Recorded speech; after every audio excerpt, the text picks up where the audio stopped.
मंचावर उपस्थित आपले सर्वांचे लाडके नेते आणि या संपूर्ण भारतामध्ये पायाभूत सुविधांच्या क्षेत्रात ज्यांनी एक नवीन क्रांती आणली ते आदरणीय नितीनजी गडकरी, पालकमंत्री चंद्रशेखरजी बावनकुळे, गोंदियाचे पालकमंत्री राजकुमारजी बडोले, आपले लोकप्रिय आमदार बाळाभाऊ काशीवार, आपले दुसरे कार्यक्षम आमदार परिणयभाऊ फुके, चरणभाऊ वाघमारे, रामचंद्रजी अवसरे, संजयजी पुराम, विजयभाऊ रांगडाले, ज्येष्ठ नेते कुशालजी बोपचे, तारिकजी कुरेशी, प्रदीपजी पडोळे, हेमंत पटले, राजेंद्र पटले, सुनील मेंढे, धन्वंताताई राऊत, प्रकाश बाळबुधे, उपेंद्रजी कोठेकर, जिल्हाधिकारी, सीईओ या ठिकाणी उपस्थित सर्व पदाधिकारी, अधिकारी आणि उपस्थित माता भगिनी आणि बंधूंनो, आज विविध कामांच्या लोकार्पण आणि भूमिपूजनाच्या करता आपण सर्व लोक या ठिकाणी एकत्रित आलो आणि आदरणीय गडकरी साहेबांनी आपल्याला जे काही मार्गदर्शन केलं आहे, कशा प्रकारे हा देश बदलतोय, महाराष्ट्र बदलतोय, विदर्भ बदलतोय, याचं चित्र आपल्या समोर आज उभं आहे। खऱ्या अर्थानं मी माननीय गडकरी साहेबांचे याकरता आभार मानतो की या विदर्भाच्या इतिहासामध्ये अभूतपूर्व अशा प्रकारचा निधी माननीय गडकरी साहेबांनी आपल्याला रस्त्यांकरता, पुलांकरता आणि सिंचनाकरता उपलब्ध करून दिलाय। आज आपण जर बघितलं तर गेल्या 60-65 वर्षामध्ये महाराष्ट्रामध्ये राष्ट्रीय महामार्गाची एकूण लांबी ही 5000 किलोमीटरची होती। म्हणजे 65 वर्षात 5000 किलोमीटरचे राष्ट्रीय महामार्ग आपण तयार केले आणि गेल्या 4.5 वर्षामध्ये आपल्याला जी लांबी मंजूर होऊन मिळाली ती 20,000 किलोमीटरची आहे।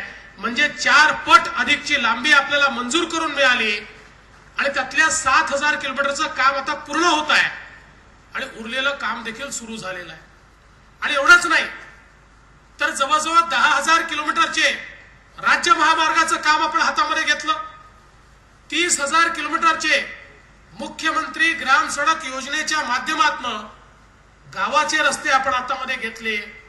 म्हणजे एकूण 50,000 किलोमीटरचे रस्ते हे केवळ 4.5-5 वर्षाच्या कालावधीत आपण सुरू केले। हा माझा दावा आहे। महाराष्ट्रात नाही, देशातल्या कुठल्याही राज्यामध्ये केवळ 5 वर्षामध्ये 50,000 किलोमीटरच्या रस्त्याची कामं सुरू होणं हे न भूतो न भविष्यती, यापूर्वी कधी झालं नव्हतं। ते काम आज या ठिकाणी आपण केलं आहे आणि मला विशेष आनंद आहे। महाराष्ट्रात पूर्वीही कामं व्हायची पण विदर्भ नेहमीच उपेक्षित असायचा। सिंचनाची कामं असो, रस्त्यांची कामं असो, पिण्याच्या पाण्याच्या योजना असो, प्रत्येक गोष्टीत विदर्भावर अन्याय होत होता। पण मला या गोष्टीचा आनंद आहे, आपल्या आशीर्वादानं विदर्भाचा सुपुत्र म्हणून मी महाराष्ट्राचा मुख्यमंत्री झालो। माननीय गडकरी साहेब देशाचे एक ज्येष्ठ मंत्री झाले आणि गेल्या 5 वर्षामध्ये विदर्भाच्या हिस्स्याचं जे यापूर्वी ओरबाडून नेलं होतं ते सगळं परत आणण्याचं काम आणि त्याहीपेक्षा जास्त देण्याचं काम आम्ही या ठिकाणी केलं।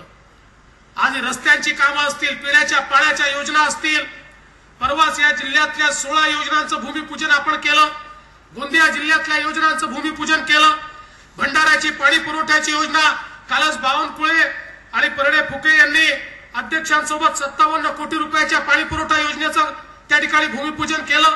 तुमसरची पाणी पुरवठा योजना आपण नुकतीच सुरू केली, 40% काम त्याचं प्रदीपजींनी पूर्ण केलं। त्यामुळे पिण्याच्या पाण्याच्या योजना असो, रस्त्याची कामं असो की सिंचनाचे विषय असो, आताच ज्या प्रकारे नितीनजींनी सांगितलं की आम्ही 2 योजनांचं त्या ठिकाणी सुरुवात करून आलो आणि अनेक योजनांचं भूमिपूजन त्या ठिकाणी आम्ही केलं। आणि एवढंच नाही तर ही बाब देखील खरी आहे की गोसेखुर्द सारखा आपला प्रकल्प की जो मारुतीच्या शेपटीप्रमाणे कधी संपतच नव्हता, आज खऱ्या अर्थानं त्याचं संपूर्ण नियोजन करून पुढच्या 1-1.5 वर्षात तो संपला पाहिजे याकरता सगळा आवश्यक निधी आपण उपलब्ध करून दिला। आणि एवढंच नाही तर 2014 साली जेव्हा आपण सत्तेमध्ये आलो त्या काळात गोसेखुर्द मधनं केवळ 6000 हेक्टरचं सिंचन होत होतं. मागील वर्षी गोसेखुर्द मधनं प्रत्यक्ष झालेलं सिंचन हे 50,000 हेक्टरचं आहे आणि त्या माध्यमातून गेल्या 4 वर्षामध्ये आपण मोठ्या प्रमाणात ही सगळी कामं पूर्ण केली आहे. 100 किलोमीटर पर्यंत पाणी पोहोचवण्याचं काम हे आपण गेल्या 4 वर्षामध्ये करू शकलो आणि आज मोठ्या प्रमाणात ही सगळी कामं पूर्ण झाल्यानंतर 2.5-3 लाख हेक्टर जमीन ही पाण्याखाली येणार आहे आणि आपला सगळा भाग मग तो गोंदिया जिल्हा असो, तो भंडारा जिल्हा असो, तो नागपूर जिल्हा असो, तो चंद्रपूर जिल्हा असो, हे सगळे जिल्हे खऱ्या अर्थानं सुजलाम सुफलाम या ठिकाणी होतील. आणि म्हणून आपली माणसं आल्यानंतर कशा प्रकारे विकास होतो हे आपण सगळ्यांनी या ठिकाणी बघितलं. आज आपण अनेक प्रशासकीय इमारतींचं या ठिकाणी लोकार्पण केलं. ITIची असेल किंवा तुमसरची असेल. पूर्वी असं होतं की या विदर्भामध्ये 50 वर्ष पूर्वीच्या इमारतींमध्ये प्रशासकीय कार्यालय चालायची पण साधी एक इमारत बांधण्याकरता देखील पैसा मिळत नव्हता. आज प्रत्येक तालुक्यामध्ये त्या ठिकाणी प्रशासकीय इमारतीला आपण पैसा दिला.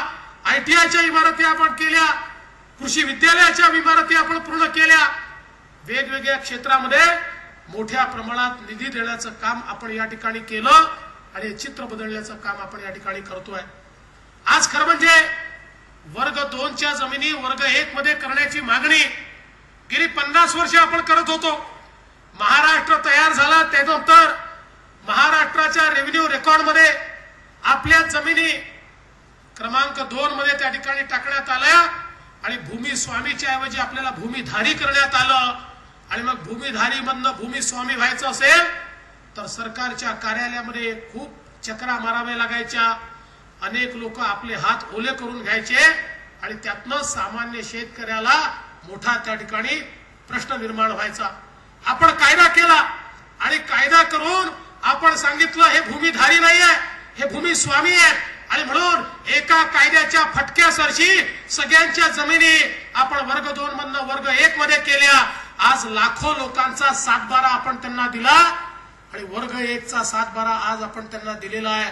कोणालाही सरकारच्या कार्यालयामध्ये जाऊन त्या ठिकाणी चक्रा मारण्याची आवश्यकता नाही आहे.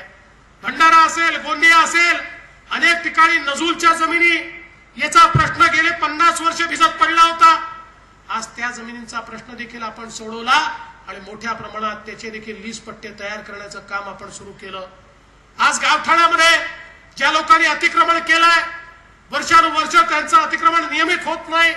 आपण नियमामध्ये बदल केला आणि या अतिक्रमणाच्या नियमितीकरणाचं काम सुरू केलं.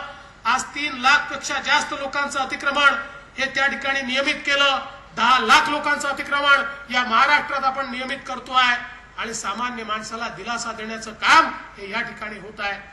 आज देशातलं सरकार असेल की राज्यातलं सरकार असेल, सामान्य माणसाकरता, गरीबाकरता, शेतकऱ्याकरता काम करणारं सरकार आहे.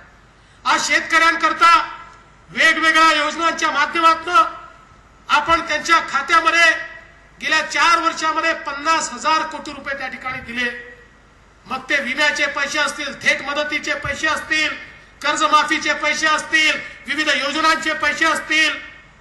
माझा दावा आहे 15 वर्षात जुन्या सरकारनं 20-22 हजार कोटी रुपये दिले आणि मात्र 3.5 वर्षामध्ये 50,000 कोटी रुपये शेतकऱ्यांच्या खात्यामध्ये आपण टाकले. अडचण आली त्या प्रत्येक अडचणीला आपण मदत केली.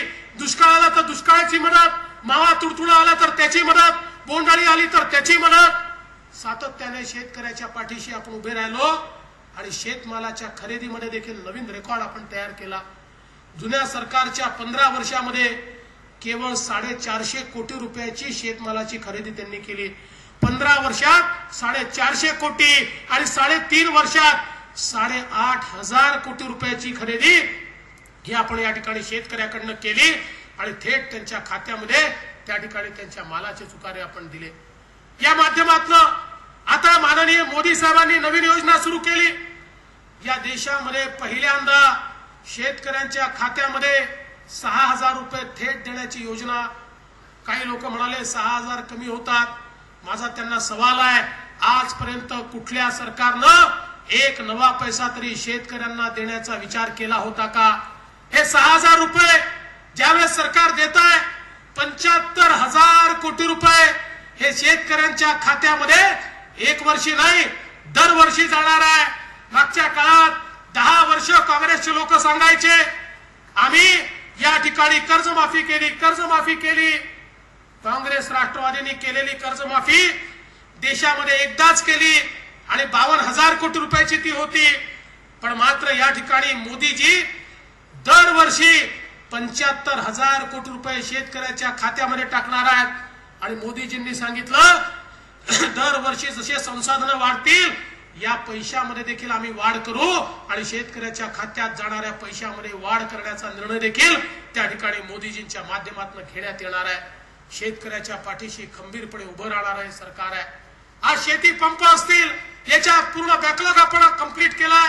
आज आपण त्या ठिकाणी सोलार पंप देखील देतो. मागेल त्याला शेततळ असेल, बोडी करता पैसे असतील, या ठिकाणी विहिरीं करता पैसे असतील, वीज कनेक्शन करता पैसे असतील.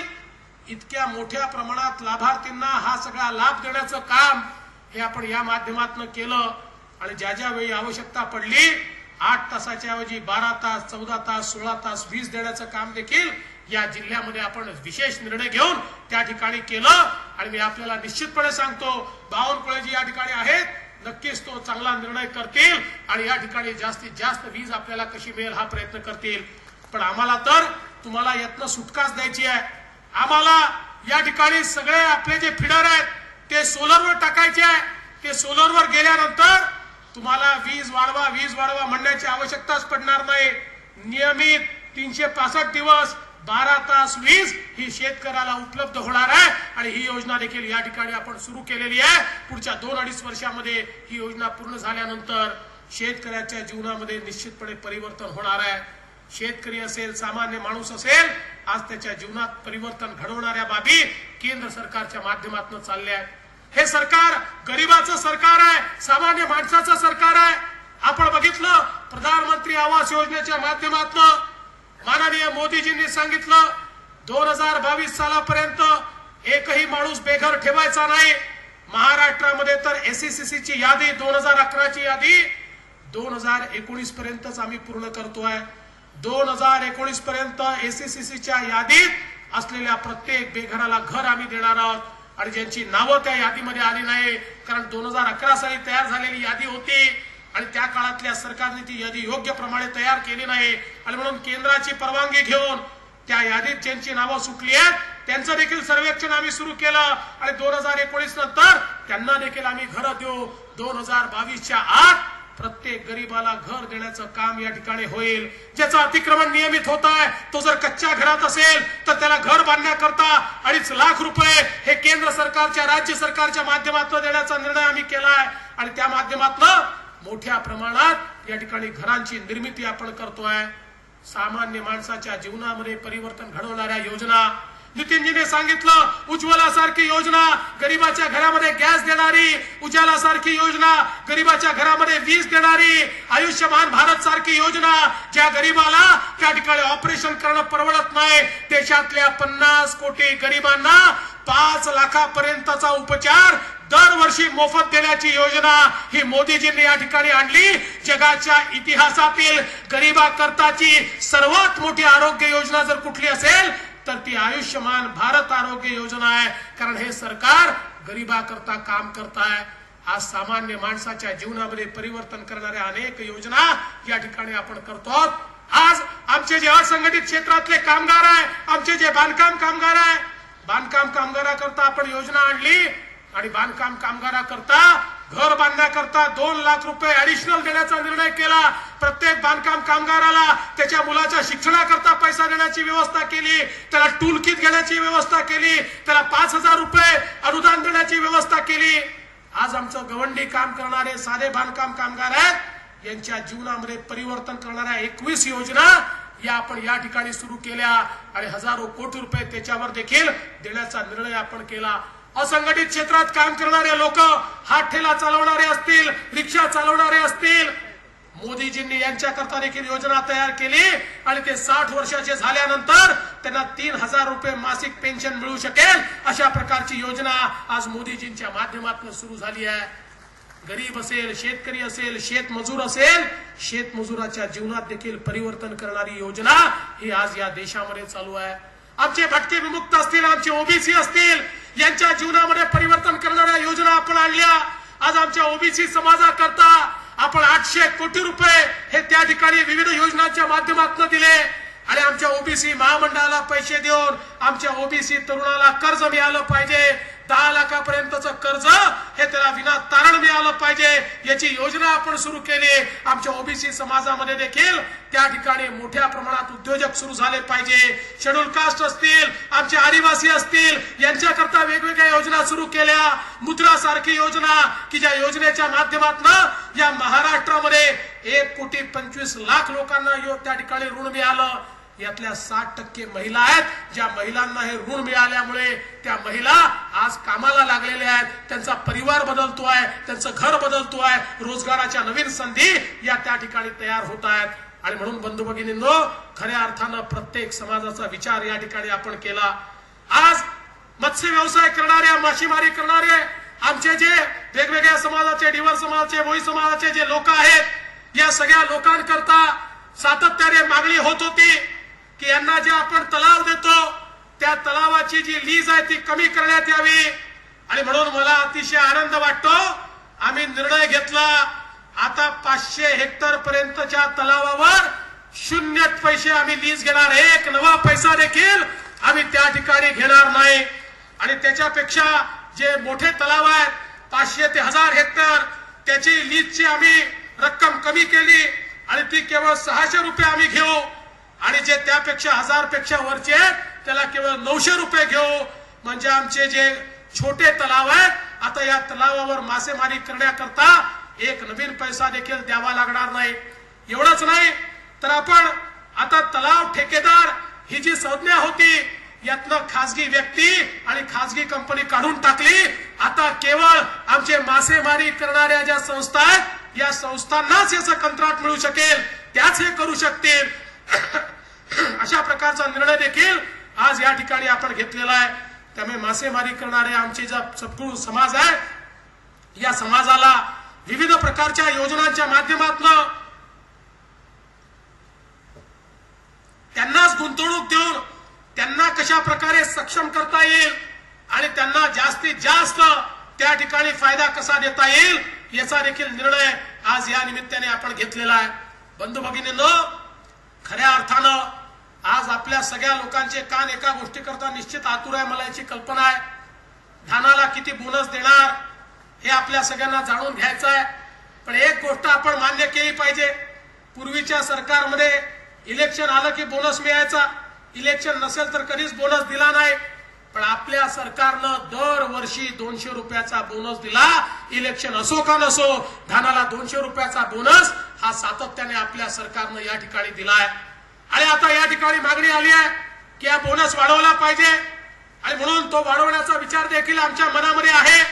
किती केला पाहिजे? 300 रुपये, 400? ठीक आहे, आपल्या सगळ्यांची मागणी मान्य आहे. 500 रुपये बोनस हा धानाला या ठिकाणी देण्यात येईल. ही मागणी मी आपली मान्य करतो. आणि बंधू भगिनींनो, मी तुम्हाला विश्वास देतो, आज या ठिकाणी हे सरकार तुमच्याकरता काम करताय, सामान्य माणसाकरता या ठिकाणी काम करताय. आणि म्हणून तुमचे आशीर्वाद आहे म्हणून आम्ही हे सगळं करू शकतोय. तुमच्यामुळे आम्ही या ठिकाणी आहोत. नितीनजींनी सांगितलं आज देश बदलतोय तो तुमच्यामुळे बदलतोय. आणि म्हणून तुमचे आशीर्वाद असेच आमच्या पाठीशी असू द्या. मी हे दावा करत नाही की 5 वर्षामध्ये सगळं बदललं असेल, पण हा दावा नक्की आहे 15 वर्षात ते जे करू शकले नाही त्यापेक्षा जास्त आणि त्यापेक्षा चांगलं 5 वर्षामध्ये या ठिकाणी आम्ही केलेलं आहे. आणि आपला आशीर्वाद असला तर पुढच्या 5 वर्षामध्ये याही पेक्षा चांगलं काम हे आम्ही करून दाखवू हा विश्वास व्यक्त करतो. आमच्या सगळ्यांच्या माध्यमातून या ठिकाणी मंचावर बसलेले आमचे आमदार असतील, आमचे मंत्री असतील, सगळ्यांच्या माध्यमातून आपल्याला विश्वास देतो आपल्या करताच आता या ठिकाणी आम्ही काम करणार आहोत. आणि पुन्हा एकदा आपल्या सगळ्यांचे आभार मानून या ठिकाणी माझं बोलणं संपवतो. धन्यवाद. जय हिंद.